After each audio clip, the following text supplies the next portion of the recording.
All right, everyone. So we're going to continue on with building out our form. The previous video, we went ahead and added these plain text fields to full name and areas for improvement. This video, we're going to use two different field types. The first one we're going to use is called combo box content control. And the next one that we're going to use is called Dropdown list content control. Now, the main difference between the two is the combo box content control, unless you disable it, will give the user the option to add in their own value if they don't like one of the values that they're able to select from. Whereas the Dropdown list is going to restrict them. So I'm going to give you guys a use case for each. So job title, we're going to go ahead and use the combo box. And then for overall satisfaction, we'll use the select box, or I'm sorry, the Dropdown list. Okay, so let's go ahead and do this one first for overall satisfaction. If you haven't done so already, come over here to the developer tab. I have other videos showing you how you can enable the developer tab if you don't have it on your screen. Once you're good to go with that, you can come over here and you can go ahead and select it once you place your cursor where you want it to be. And we'll come over here and select Dropdown list. Now that it is selected, we can come over here and select properties. And make sure you have design mode enabled too. Okay, and now we need to go ahead and add in our title. So our title will be job satisfaction. I'm just going to skip adding a tag. And we're going to leave this as a bounding box. We're good with the color. There's some other options on here that you can choose to enable or not. We're going to go ahead and remove this. This is just a default value, but it should show something similar even if we remove it.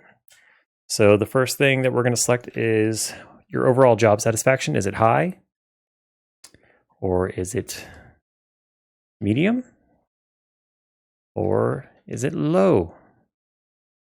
Okay, and we could always come back in here. We could change the order, we could change the name, the value, etc. But we're good with this. So we'll go ahead and select it. And right now it's showing the opening and closing tags. But if we go ahead and select design mode, this is how it will appear for the user. And then they just have to come over here and select one of the options. But if I was to type in here, it doesn't let me.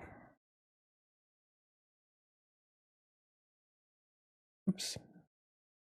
Cool. All right, that's what we want. Now we need to go ahead and add in the combo box. So same thing, come over here and select where we want to place it. We want to go ahead and select combo box content control. Come over here to properties. And this is going to be job title. And let's go ahead and add in some different titles. So we'll remove this. We'll put in firefighter, police officer, system admin, or HR analyst. Okay, go ahead and select it. Now, if we come over here and remove design mode, you can see that there are some different options, but the user also has the option to start typing in. So let's say they're in here, they're like, oh, I don't see my job title on here. What's going on? Maybe their job title is civil engineer. Well, the cool part about this is they're actually able to type it in if their option here doesn't appear in the dropdown. So you can see there's some different use cases for it. Sometimes you want to restrict the user, sometimes you don't. But again, if I try to type here in the, I keep trying to want to call it a select box, but it's called the Dropdown list. If I try to type here, it doesn't do anything.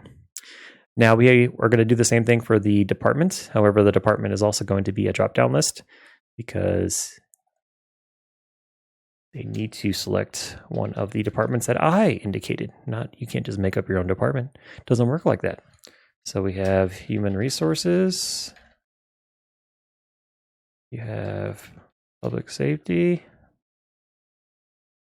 Get rid of this again.